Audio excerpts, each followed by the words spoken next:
नमस्कार दोस्तों, मैं कुणाल आपका स्वागत करता हूं। ये हमारी प्राचीन इतिहास के सीरीज का 15वां वीडियो है और बौद्ध दर्शन का दूसरा भाग।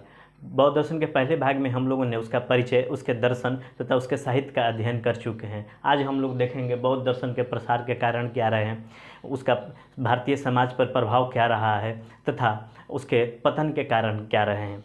तो इससे पहले हम लोगों ने देखा था कि वैदिक विरोधी या कर्मकांड विरोधी लगभग 60 से 65 दर्शन प्रणालियाँ प्रचलित थी, किंतु बौद्ध और जैन दर्शन ने जो अपनी जड़ें जमाई, अन्य दर्शनों ने नहीं जमा पाई। इसका हम लोग कारण देखते हैं। इसका कारण क्या है? बौद्ध दर्शन के धर्म के प्रसार के कारण मुख्यतः यह है कि यह दर्शन बहुत ही प्रखर चिंतनशील एवं तार्किक दर्शन था।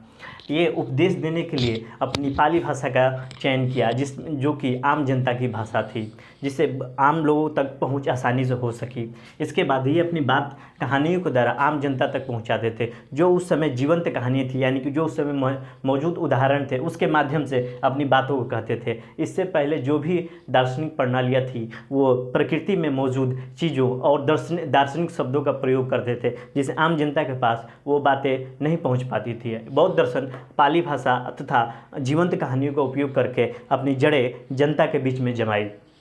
इसके बाद ये लोग जो भी थे, बौद्ध और जैन के जो प्रवर्तक थे वो क्षत्रिय एवं राजपुत्र थे।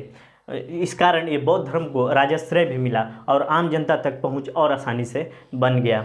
इसके बाद सम्राट अशोक ने 84,000 स्तूप बनवाए तथा बेटा और बेटी को श्रीलंका भेजा था धर्म प्रचार के लिए, देश से बाहर भेजा था, जिसमें संघमित्रा और महेंद्र थे। इसके अलावा ये धर्म ब्राह्मण धर्म के विरोध में आया था, जो कि पूर्व का धर्म प्रतिक्रियावादी हो गया था। इस वजह से क्या हुआ कि ये ब्राह्मण धर्म जो था वो कुछ ही लोगों तक सीमित था और समाज में ऊंच और नीच का बंटवारा हो चुका था। इसके बाद क्या हुआ कि ये धर्म अब ये सबके लिए खोल दिया, इसलिए ये धर्म आम जनता तक पहुंच बनाई। इस कारण इस धर्म का जो दायरा था वो व्यापक होता चला गया और इसका दर्शन का प्रभाव भारतीय धर्म, समाज, अर्थव्यवस्था, कला और साहित्य एवं संस्कृति पे पड़ा। ठीक है, तो अगली स्लाइड में हम लोग देखेंगे इस धर्म का जो व्यापक प्रभाव जो रहा है धर्म, समाज, अर्थव्यवस्था, कला और साहित्य का। अभी हम लोग अगले स्लाइड में अध्ययन करते हैं।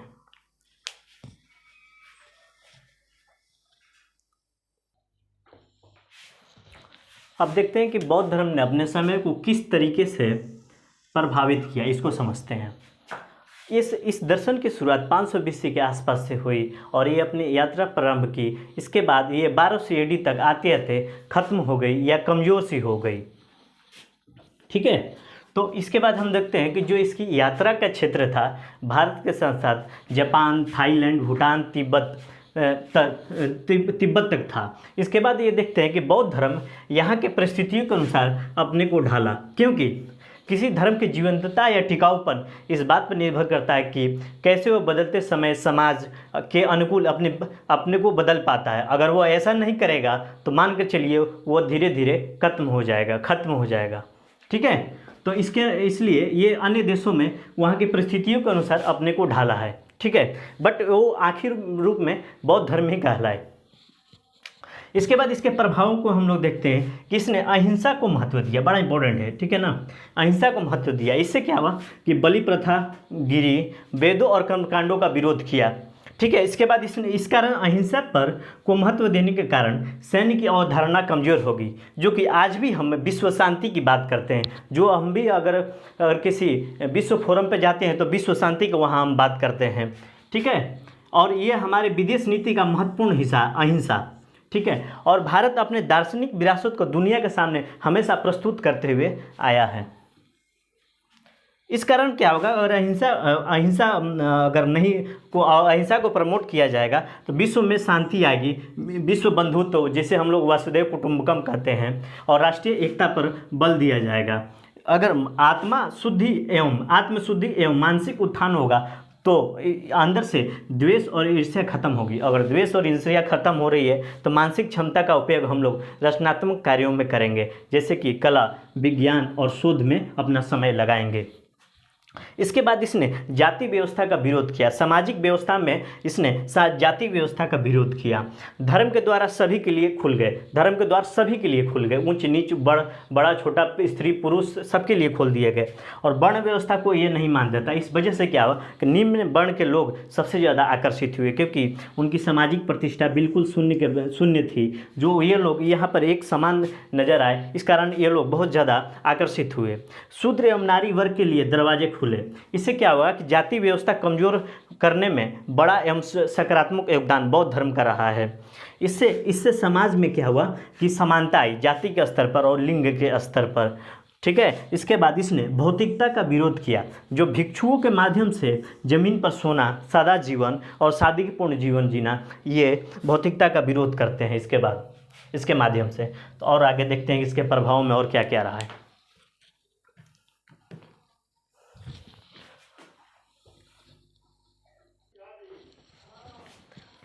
आगे के प्रभाव हम देखते हैं कि पशुवध रुका, क्योंकि पशुवध खाने एवं बलि देने के लिए हुआ करता था। ये रुकने से क्या हुआ कि पशुधन में वृद्धि हुई, क्योंकि उस समय कृषि जो व्यवस्था थी पशुओं पर आधारित थी। इससे क्या होगा कि उत्पादन में वृद्धि हुआ, इससे आम लोगों के जीवन स्तर में सुधार हुआ, क्रय शक्ति बढ़ी तथा इससे व्यापार में वृद्धि हुई और अंततः पूरे स्थानों में समृद्धि आनी शुरुआत हो गई। ये रहा पशुवध रुकने से। उसके बाद संघ में से एक नकारात्मक प्रभाव हम लोग देखते हैं कि संघ में शामिल लोगों के लिए कुछ नियम बनाए गए थे। जैसे आप विवाहित हैं तो अपने पत्नी या परिजनों से अनुमति लेकर संघ में शामिल होंगे। आप ऋणी हैं तो पहले आप संघ में शामिल नहीं होंगे, आप ऋण मुक्त होइए तभी संघ में शामिल हो सकते हैं। इस कारण से क्या हुआ कि व्यापारियों के लिए ऋण देकर व्यापार करना आसान हो गया और महाजनों को लाभ हुआ। एक और व्यवस्था थी कि यहाँ पर ये एक तरह से मान के चलिए कि प्रतिक्रियावादी विचार थे और महात्मा बुद्ध ने शोषण का भी विरोध नहीं किया था। इसके बाद विदेशों में भारतीय संस्कृति का व्यापक प्रचार हुआ। बहुत सारे राष्ट्र बौद्ध धर्मावलंबी हो गए। इन राष्ट्रों से संबंध जोड़ने के दौरान हम लोग बताते हैं कि हमारा ऐतिहासिक और सांस्कृतिक संबंध आपके साथ रहा है। दूसरे राष्ट्र भी इसे स्वीकार करते हैं और भारत के प्रति आदर का भाव रखते हैं और उपकृत महसूस करते हैं। इसके बाद बौद्ध दर्शन ने कलाओं पर बहुत ज़्यादा प्रभाव डाला और कलाओं का बहुत ज़्यादा विकास भी हुआ, जिसमें एक आकृति होती है स्तूप।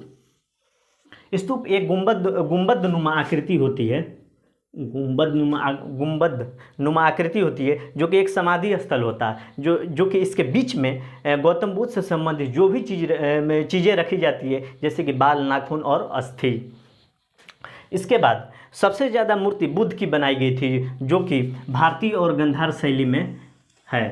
तो बुद्ध ने मूर्ति पूजा का विरोध किया और देखिए विडंबना ऐसी कि बुद्ध की ही सबसे ज़्यादा मूर्ति बनाएगी, जो कि भारतीय और गंधार शैली दोनों तरह की शैलियों में मूर्ति बनाई गई है। उसके अलावा अन्य कलाओं में विहार और चैत्य का निर्माण किया गया है। विहार वैसे स्थानों को बोला जाता था जहाँ पर भिक्षु रहा करते थे। चैत्य वैसा स्थान रहता था जहाँ पर प्रार्थनाएँ की जाती है, भिक्षु और विद्यार्थी प्रार्थना करते हैं और आगे चलकर यही चैत्य शिक्षण केंद्र में बदल गए। अब हम लोग आगे देखेंगे कि बौद्ध धर्म का पतन कैसे हुआ।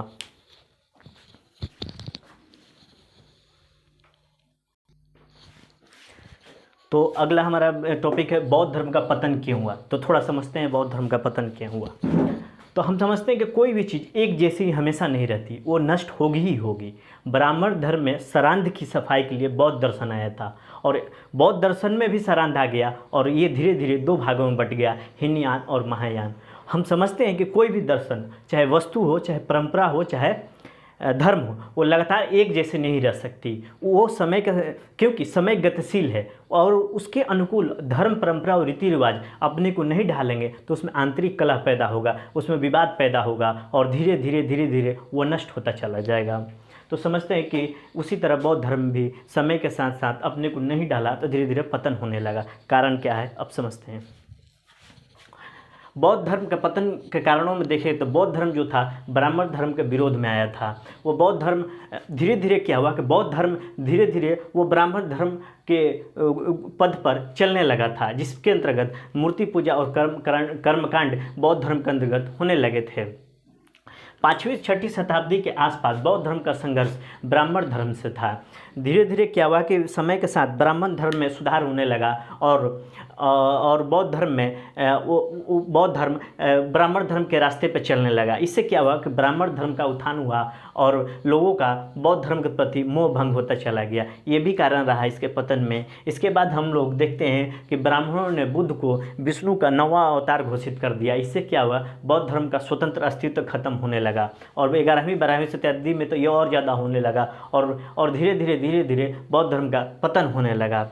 मौर्य साम्राज्य और गुप्त साम्राज्य के बीच में 300 से लेकर 400 BC के 400 वर्षों का गैप रहा है। इन 300 से 400 वर्षों के बीच में शक, कुषाण और हुणाय जो कि ब्राह्मण धर्म के समर्थक थे और ये बौद्ध धर्म के प्रति मुहिम चलाकर बौद्धों का नरसंहार करने लगे। इससे आम जनता पर इसका प्रभाव पड़ा।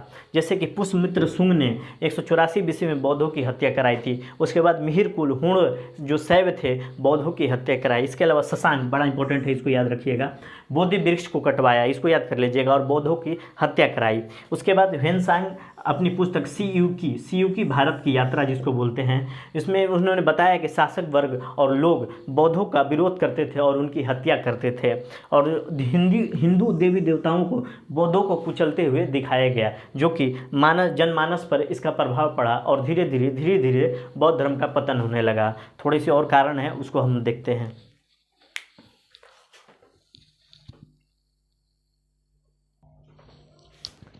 बौद्ध धर्म के पतन के कारणों में और देखते हैं कि मठ जो था वो मठ और विहार थे अयासी के केंद्र बन गए थे।